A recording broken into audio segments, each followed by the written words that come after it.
أعوذ بالله من الشيطان الرجيم بسم الله الرحمن الرحيم الحمد لله والصلاة والسلام على رسول الله وعلى آله وصحبه ومن والاه اللهم علمنا ما ينفعنا وانفعنا بما علمتنا وزدنا علما يا أرحم الراحمين اللهم تقبل منا يا أكرم الأكرمين. We are starting Surah Al-Shams, the Tafseer of Surah Al-Shams. Surah Al-Shams is a Makki surah and it contains 15 verses. And there are two major themes in this surah. They are the oaths by Allah subhanahu wa ta'ala and the importance of us purifying our souls. And then also how it goes into the second theme, that the example of those who corrupted their souls, and that is the people of Thamud. So Allah mentions them again in this surah. And Allah starts by the oaths. وَالشَّمْسِ وَضُحَاهَا, by the sun. Allah makes an oath by an amazing creation. We spoke a lot, and Allah draws the oath by the sun many a time, because there were previous generations actually would worship the sun because they saw as to how much benefit this sun would give this earth. And we know scientifically, the size of the sun, the benefit of the sun, the power of the sun, and what it does for this earth. وَضُحَاهَا, and the morning brightness. And again, Allah subhanahu wa ta'ala brings forward this morning, the morning daybreak or the sunrise as something amazing. And even today, the greatest photographers, videographers use that time to come out and see the beautiful, the splendid creation of Allah subhanahu wa ta'ala where the sun rises. وَالْقَمَرِ إِذَا تَلَاهَا, and by the what? The moon. وَالْقَمَرِ إِذَا تَلَاهَا, and when it follows it. So what does it follow? So what's it saying here is that this is one of the scientific miracles, is that so we are now what? We orbit the sun. So what they're saying, وَالْقَمَرِ إِذَا تَلَاهَا, so it follows it. So both of them are what? Basically following the sun. It is shown. So وَالنَّهَارِ إِذَا جَلَّاهَا, and وَالنَّهَارِ إِذَا جَلَّاهَا, this is by the day. And Allah subhanahu wa ta'ala makes again an oath by the day, because we mentioned this previously as to the benefits of the day and how much we can harvest and how much we can go out and work and what we can do during the day that we can't do at night. إِذَا جَلَّاهَا, when it displays its glory, its majestic beauty that removes darkness from the earth. And again, وَاللَّيْلِ إِذَا يَغْشَاهَا. يَغْشَاهَا means to be something that is concealed. وَاللَّيْلِ إِذَا يَغْشَاهَا, and by the night, Allah now is giving us, He's swearing by something great. The night, if we think about this, the day, the benefits we get in the day and the benefits we get the night. Both we get benefits from that we can't get from either or both, if that makes sense. So the day there are benefits, the night there are benefits, and they're both something that this human being needs to comprehend and contemplate and know that this is from the beautiful signs of Allah subhanahu wa ta'ala, and we draw benefit from each of those creations. وَالسَّمَاءِ وَمَا بَنَاهَا, and by what? The sama is the sky. وَمَا بَنَاهَا, banaha means to do what? Bana means to build something. We have it like we use it, al-binaya, a building. So something that is a building or builds. So وَالسَّمَاءِ وَمَا بَنَاهَا, and by the one who did what? Who created them. Who is this? Allah subhanahu wa ta'ala. And He mentions the sama a lot to look up, to see are there any defects, are there any flaws, are there any cracks. A perfect creation of Allah subhanahu wa ta'ala. وَالْأَرْضِ وَمَا طَحَاهَا. This word طَحَاهَا or طَحَا means to what? To spread. وَالْأَرْضِ وَمَا طَحَاهَا, that is spread out for us to be able to live comfortably on this earth. وَنَفْسِ وَمَا سَوَّاهَا, and by the soul and the one who what? The one who formed this soul. And who formed this soul? Again, Allah subhanahu wa ta'ala. فَأَلْهَمَهَا فُجُورَهَا وَتَقْوَاهَا. So that فَأَلْهَمَهَا, ilham means to give a form of inspiration. So for example, there's many things Allah subhanahu wa ta'ala has created and He's given them ilham. So He's given them a form of inspiration, like something like an instinct. So for us to know what we're meant to be doing. Even a human being, the creation of Allah is He's given us instinct to know what is something that is right or wrong, or ability to know. So for example, you have like some species in the water, like in the ocean, like fish or a whale, for example, or sharks that will navigate the whole earth. They have an embedded GPS system. فَأَلْهَمَهَا means inspired it, and He did what? That they know where to come back to the exact same spot after 1 year. This can only be what? By the inspiration of Allah subhanahu wa ta'ala.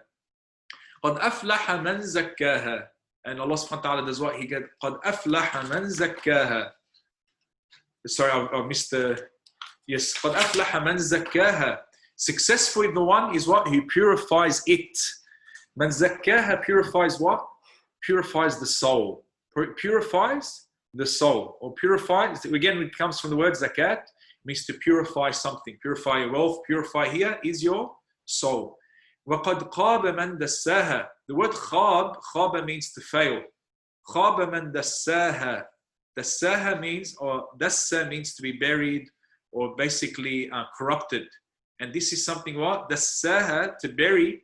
What are we burying? We're burying or concealing our evil deeds or our evil actions, thinking that Allah subhanahu wa ta'ala is not watching over what we are doing. So what happened here is then Allah continues into the second theme. And He talks about the people of Thamud. And Allah subhanahu wa ta'ala, we have the story of the people of Thamud that is mentioned many times in the Quran.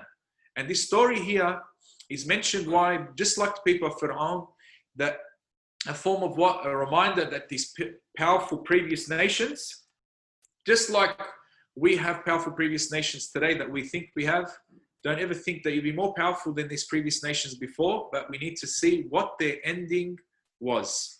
So what I'll do is I'll share this, there's some of the notes, inshallah. I'll send you the story of Thamud. It's roughly around 4 pages long.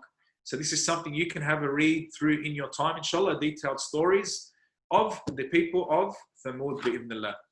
So, كَذَّبَتْ ثَمُودُ بِطَغْوَاهَا. What did they do? The people of Thamud denied the truth because of their transgression. So Thamud is what? Is the tribe that the Prophet Salih, so this is something you need to write down, the Prophet Salih was sent to. And we mentioned them before.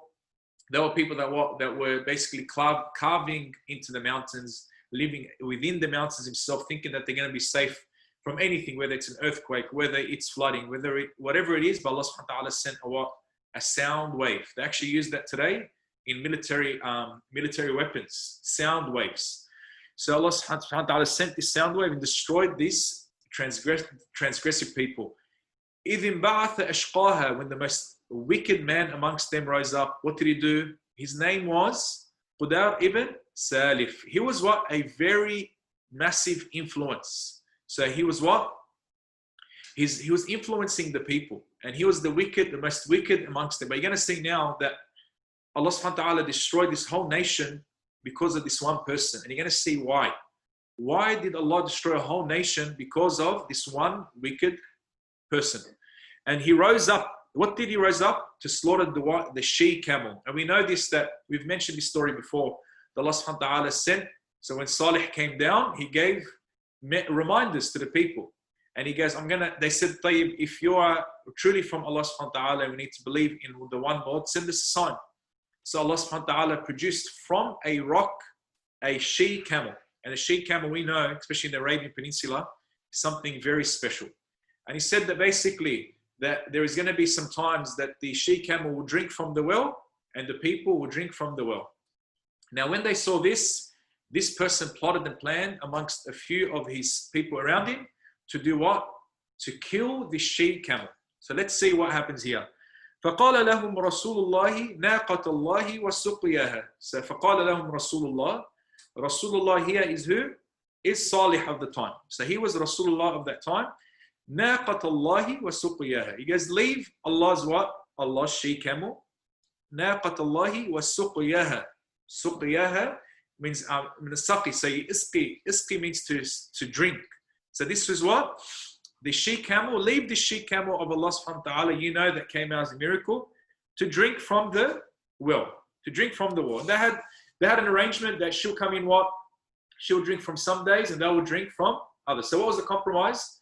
So they allocated one day for the she-camel to drink and the next day for the rest to drink.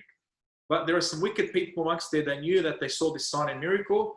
So what they plotted and planned. What happened? فَكَذَّبُوهُ فَعَقَرُوهَا فَدَمْدَمَ عَلَيْهِمْ رَبُّهُمْ بِذَنْبِهِمْ فَسَوَّاهَا فَكَذَّبُوهُ. So what they did, they rejected Salih. And on top of that, they rejected Salih so much that they said, now we're going to also kill this she camel sent by Allah subhanahu wa ta'ala. فَعَقَرُوهَا فَعَقَرُوهَا means to kill. It's a hamstring or cripple. So they killed it. فَدَمْدَمَ عَلَيْهِمْ. So دَمْدَمَ, this word, it continues. So فَدَمْدَمَ عَلَيْهِمْ. It basically means that he punished them.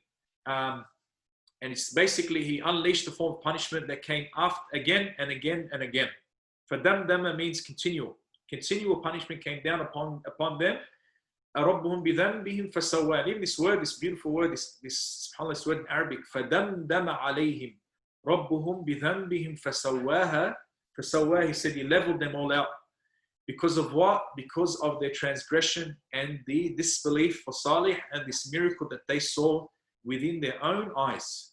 فَدَمْدَمَ عَلَيْهِمْ رَبُّهُمْ بِذَنْبِهِمْ فَسَوَّاهَا وَلَا يَخَافُ عُقُبَاهَا. And on top of this, what is what? And Allah subhanahu wa ta'ala does not fear its consequences. What does it mean by consequences?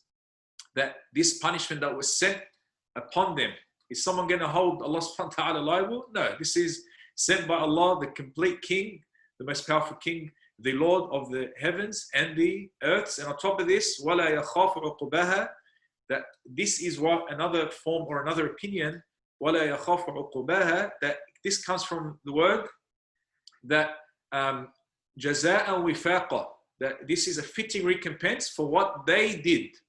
They're the ones that went against this she camel, this miracle sent by Allah subhanahu wa ta'ala, and continuously rejecting Salih. So this is something that their own hands brought forward, and the whole nation around him suffered because of him and a few others. The others all got punished. Why? Why would a whole nation be punished because of one or a few people? Because the majority kept quiet to what they saw or what they knew was going to happen at that time. They knew that they were going to kill that she camel, that innocent she camel, the miracle sent by Allah, and them keeping quiet to it is as if what? They say silence is as if what? Silence is an acceptance or an approval. So it's like they were approving what was happening, and Allah sent the punishment amongst the whole tribe or nation, except those that were saved and those that were the believers of Salih of the time. So for us, we need to remember this, the purpose of this surah is to purify our souls, to remember the previous nations and where things went wrong. And we need to be careful that we don't allow this arrogance, this pride to come into our hearts and cause us to be blinded. This is the end of the tafsir of Surah Al-Shams.